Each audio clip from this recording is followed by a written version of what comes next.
자유세계의 가장 위대한 군인이며 한국민의 영원한 부하신 다글라스 맥아더 장군이 84세를 일기로 세상을 떠났습니다. 노병은 죽지 않고 오직 사라져갈 뿐이다라고 말하던 맥아더 원술은 그의 말대로 조용히 사라지고 말았습니다. 젊은 나이로 육군사관학교 교장과 육군참모총장을 역임한 맥아더 장군은 2차 대전이 발발하자 군에 복귀해서 일본군에게 치밀한 전략으로 반격을 가해 마침내 1945년 9월 2일 미조리 함상에서 역사적인 일본 항복문서에 서명했습니다.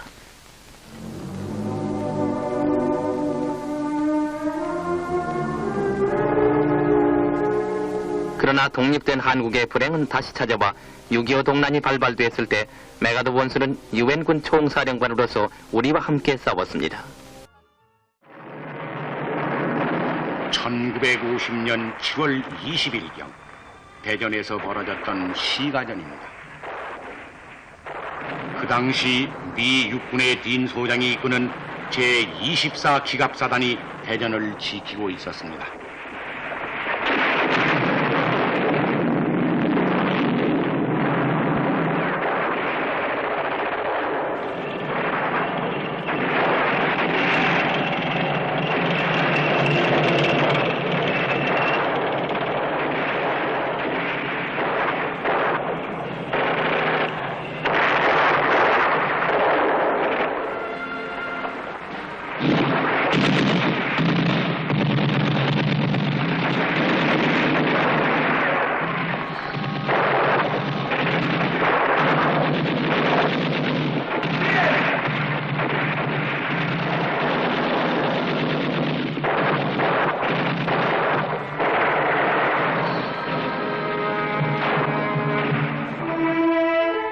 그러나 3,900명의 30%의 병력 손실을 보고 후퇴하지 않을 수가 없었고 딘 소장은 포로가 되었습니다.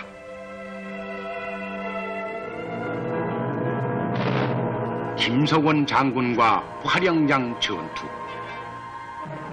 경부가도 동부지역을 맡았던 국군은 여기 중국 보은에서 상주로 넘어가는 화령장 고개에서 적을 크게 무찔렀습니다. 이른바 화령장 전투였습니다.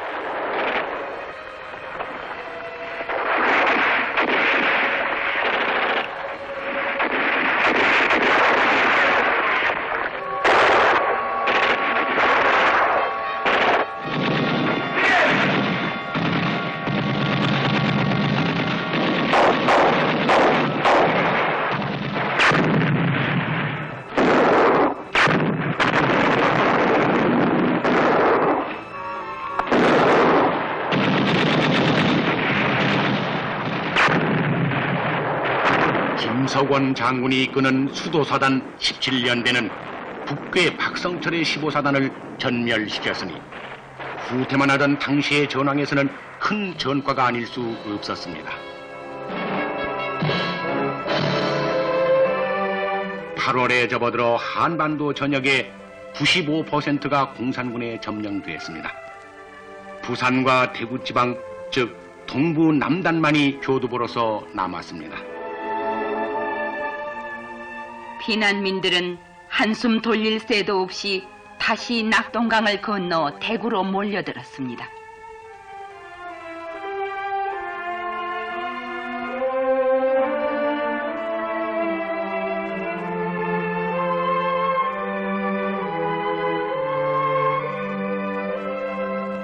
대구로 피난했던 정부 강요들과 이승만 대통령.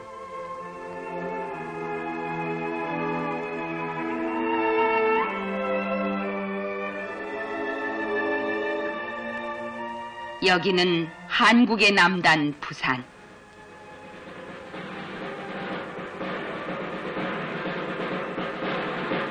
유엔 병력이 계속 투입됐습니다. 군대를 보낸 나라는 16개국이고 모든 원조 국가까지 합치면 40여 개국에 이르렀습니다.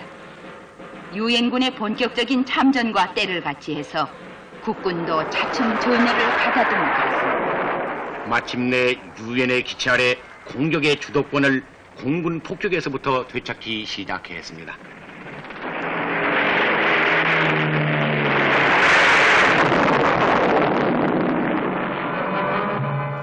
여기는 공산 침략군에 짓밟힌 서울 용산역 초차장. 유엔 공군기는 북에서 수송되는 전쟁 물자를 강타했습니다.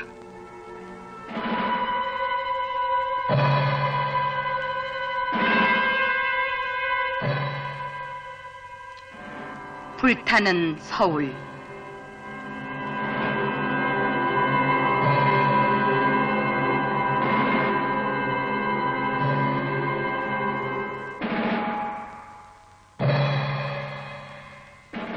평화의 도시 서울을 점령한 침략군은 스탈린과 김일성의 초상화를 들고 저 광란을 부렸습니다.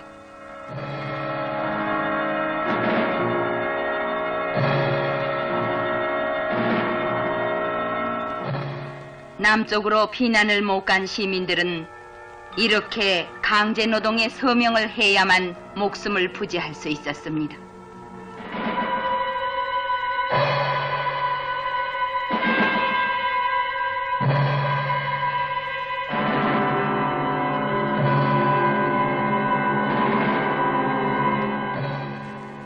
공산당은 6.25 이전 공산당에 가담하지 않거나 자유와 민주주의를 주장해온 시민들을 반동분자라고 하여 무차별 체포 구금해서 소위 인민재판이라는 형식으로 학살을 하거나 강제노동에 끌고 다녔습니다.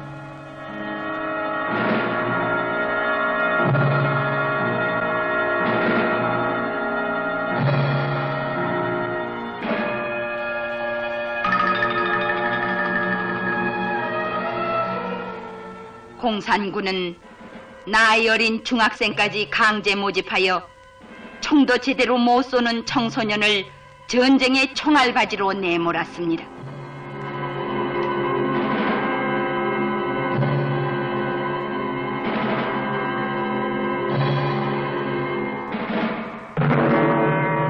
여기는 낙동강 방어선 안에 있던 동해안의 포항. 공산군의 소위 8월 총공세가 시작됐습니다.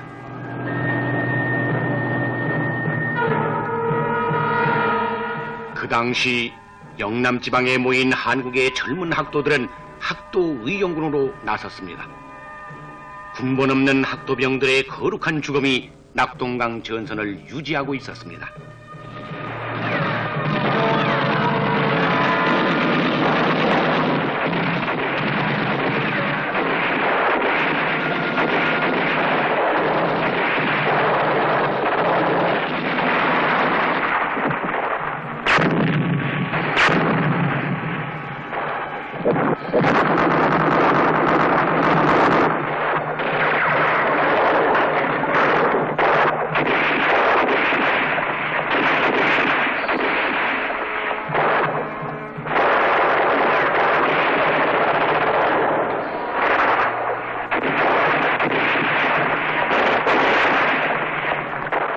이곳에서 못다 핀 꽃송이처럼 죽어간 수많은 학생들.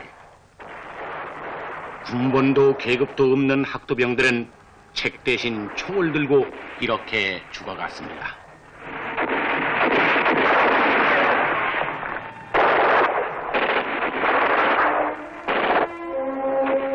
결국 공산군은 포항 공격에 실패하고 북으로 밀리기 시작했습니다.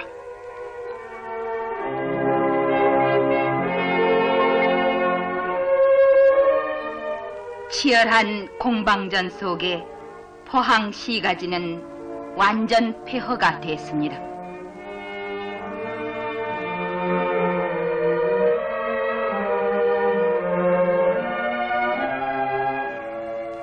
피난 갔던 주민들은 돌아왔지만 들어갈 집이 없었고 그들은 해변에서 이렇게 지내야만 했습니다.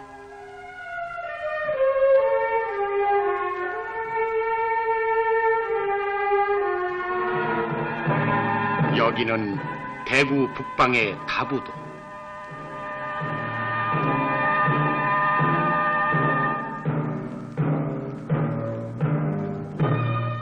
공산군은 외관지구 낙동강을 넘어서 대구 북쪽 다부동 근처에 집결하여 대구를 집중 공격해 왔습니다. 참으로 풍전등화의 위기였습니다.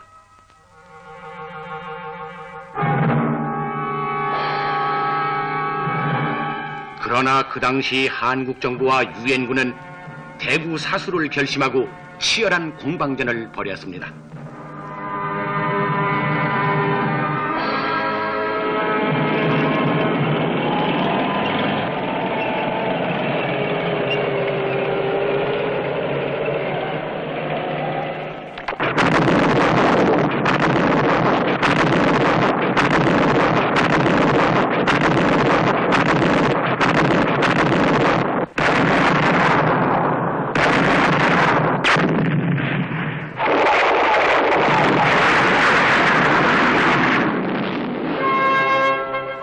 한국군 1사단은 대구 북방 8공산에 침투한 북계군 1사단을 완전 섬멸, 전세를 회복했습니다.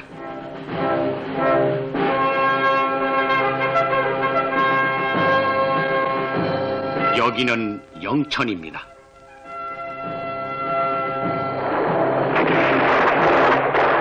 공산군이 대구의 정면 공격에서 실패하자 다시 영천 방면으로 공세를 취해왔습니다.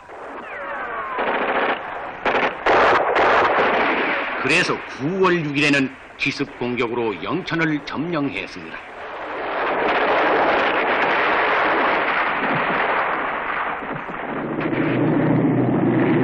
아군의 반격은 시작됐습니다.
일진일퇴의 격전에서 피아를 가릴 것 없이 수많은 희생을 치러야 했습니다.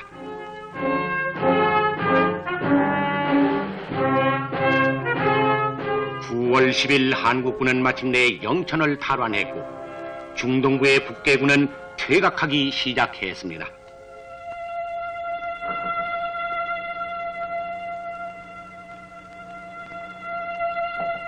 이 무렵 공산군 포로 중에는 국민학생 같은 어린 병사도 많았습니다. 목적을 위해서는 실로 수단과 방법을 가리지 않는 공산 집단의 만행을 그대로 드러낸 것입니다.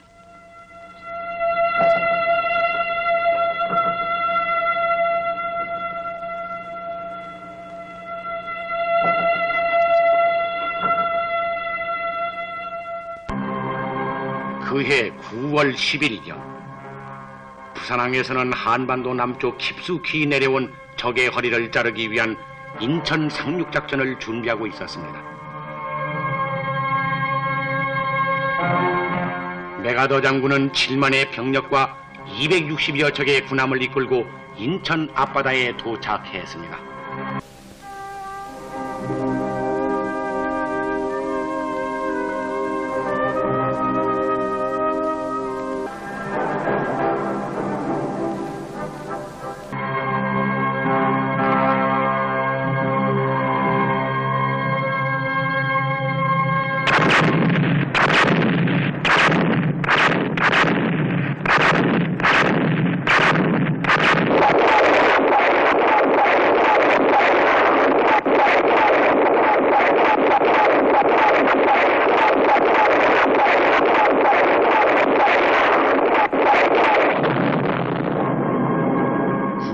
13일부터 시작된 함포 사격은 밤새도록 계속되었습니다. 이때 메가더 장군도 함상에서 직접 작전을 지휘하고 있었습니다.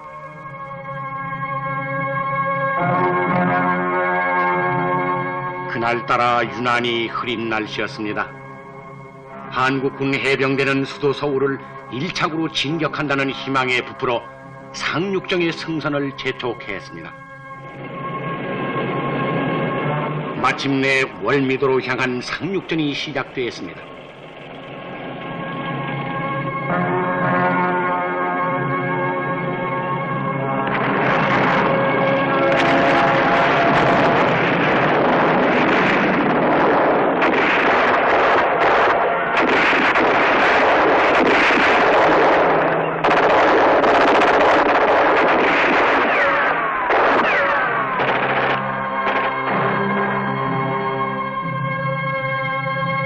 그때 인천에는 공산군 2,000명이 완강하게 저항했으나 9월 16일 새벽 인천 주변의 주요 지점을 아군이 모두 점령했습니다.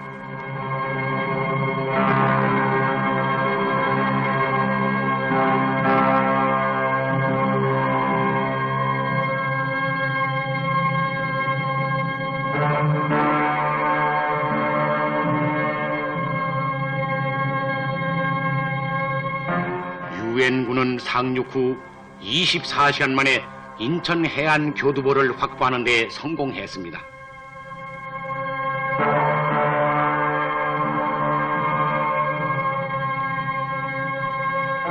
인천이 수복되는 순간 붉은 지하에서 숨어 살던 시민들은 다시 살아난 표정들이었습니다.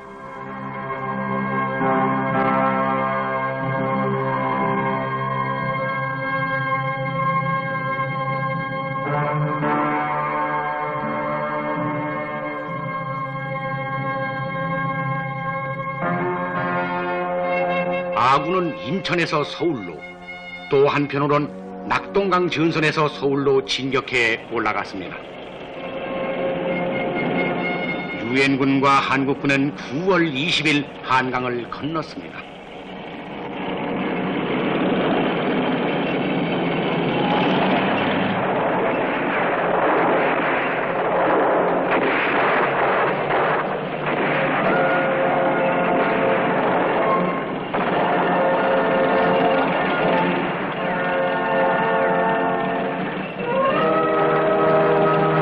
여기 서울 중심과 세종로 일대에는 적들이 20m 간격으로 방공호를 파놓고 한 호 속에 2명씩 들어박혀 기관총과 박격포를 쏘면서 최후의 발악을 했습니다. 그러나 이들을 소탕하는 데는 그리 오랜 시간이 필요치 않았습니다. 드디어 9월 27일 아침 6시 한국군 해병용사들이 중앙청에 태극기를 걸고 9월 28일 서울은 완전 수복되었습니다. 36년 동안의 일본 침략에서 광복의 날을 가져다준 메가더 원수. 그는 또다시 한국 동만에서 인천 상륙작전으로 전세를 역전시키고 공산군을 압록강까지 밀어올려 서울을 다시 탈환했습니다.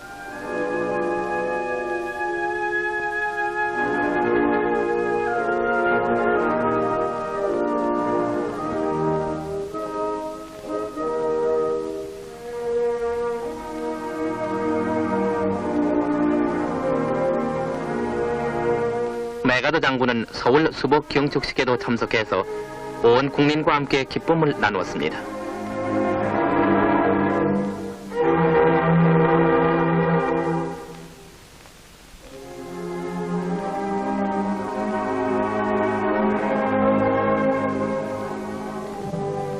이 자리에서 메가더 장군은 여러분은 자유로운 나라의 자유민으로서 궁극적으로 통일을 달성시키는데 어느 무엇에도 저지돼서는 안 된다고 하면서 한국민을 격려했습니다. 한편 메가더 장군은 압록강 이북의 중공 기지를 공격하고 통일된 한국을 되찾아야 한다고 주장했으나 트루만 대통령에 의해서 거부됐고 마침내는 현직에서 물러서게 되었습니다. 메가더 장군이 일본의 사령부를 떠날 때도 일본 국민들은 완전히 찌부러진 그들에게 인도적인 희망을 불어넣어준 메가더 장군의 공적을 높이 찬양했으며 그가 미국에 돌아갔을 땐 그야말로 개선 장군으로서 미국 역사상 가장 열렬한 환영을 받은 인물 중에 한 사람이 되었습니다.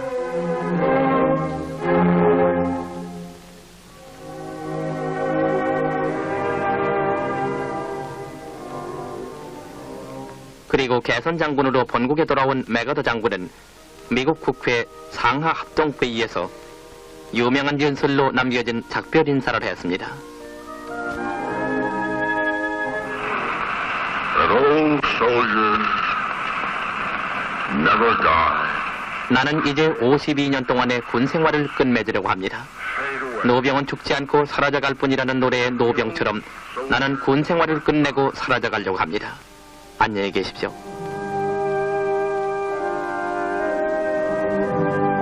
평민으로 돌아온 메가더 원수는 1961년 당시 국가재건 최고회의 의장이던 박정희 대통령의 예방을 받고 한국이 양단된 것을 깊이 동정하며 내가 오래 살아서 한국이 통일되는 것을 봤으면 좋겠다고 말했습니다. 그러나 이제 유명을 달리한 가운데 위대한 노병은 사라져갔습니다. 메가더 원수는 미국의 위대한 군인에 그치지 않고 전 자유세계의 영웅이었으며 더욱이 한국민의 은인입니다. 메가더 원수가 조용히 잠든 곳에서 머나먼 이곳 우리 한국이지만은 그의 용맹스러운 모습은 의연히 서 있으며 그가 이곳에 남겨놓은 여러 가지 공적을 우리는 영원토록 잊지 않을 것입니다.